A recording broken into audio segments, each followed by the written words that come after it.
Gimana rasanya ya, kalau sebuah janji yang harusnya bikin jutaan orang tenang, malah berakhir bikin ratusan ribu lainnya was-was. Hari ini, kita bakal bongkar soal janji pemerintah yang satu ini, yang sekarang nasibnya di ujung tanduk. Yap, kita lagi ngomongin janji pemerintah buat para pekerja honorer di Indonesia. Janji yang mestinya membawa angin segar, membawa keamanan, tapi sekarang justru jadi sumber ketidakpastian buat ratusan ribu orang. Kok bisa gitu? Oke, kita mulai dari akarnya dulu ya. Sebenarnya masalah apa sih yang mau diselesaikan pemerintah?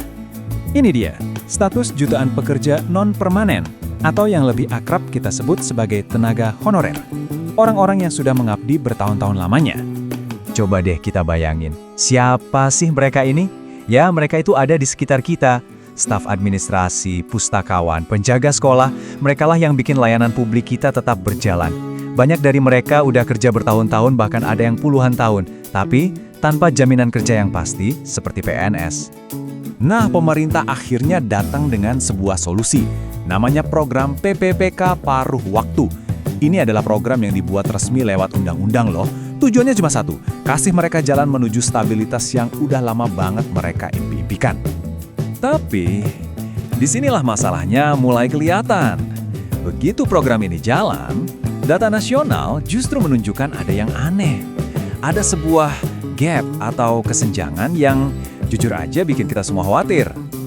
Jadi gini, menurut data Badan Kepegawaian Negara atau BKN, total tenaga honorer yang berpotensi ikut program ini tuh ada sekitar 1,37 juta orang. Banyak banget kan? Ini data se-Indonesia. Tapi kenyataannya gimana? Instansi-instansi pemerintah ternyata cuma mengusulkan formasi untuk sekitar 1,07 juta orang. Tunggu dulu, berarti ada selisih yang gede banget di sini kan? Nah, ini dia jantung permasalahannya.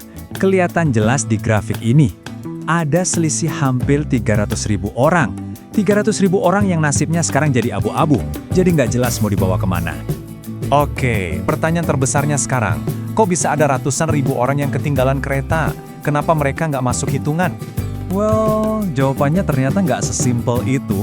Ini masalah yang cukup rumit dan akarnya ada di, ya apalagi kalau bukan birokrasi dan data. Baik di tingkat pusat maupun di daerah, sama aja masalahnya. Penyebabnya itu campuran banyak hal.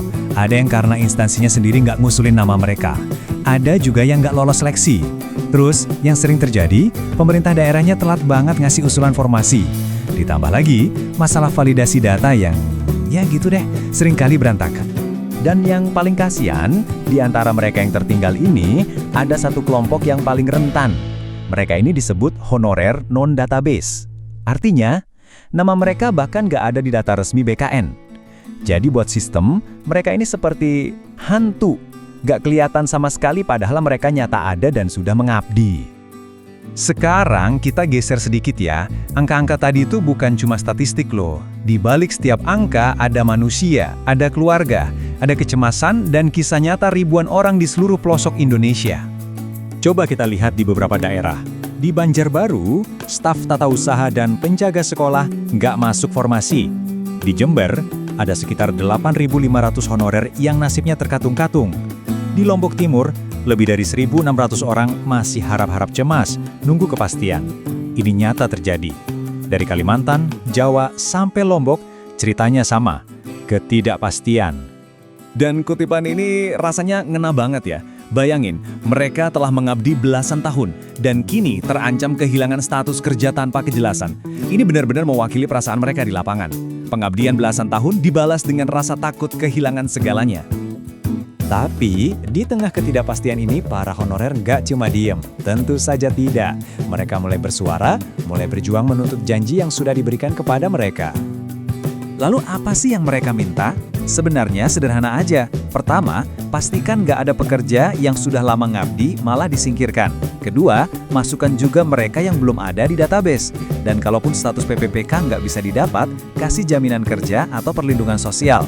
Intinya cuma satu, keadilan. Dan ini semua harus cepat diselesaikan.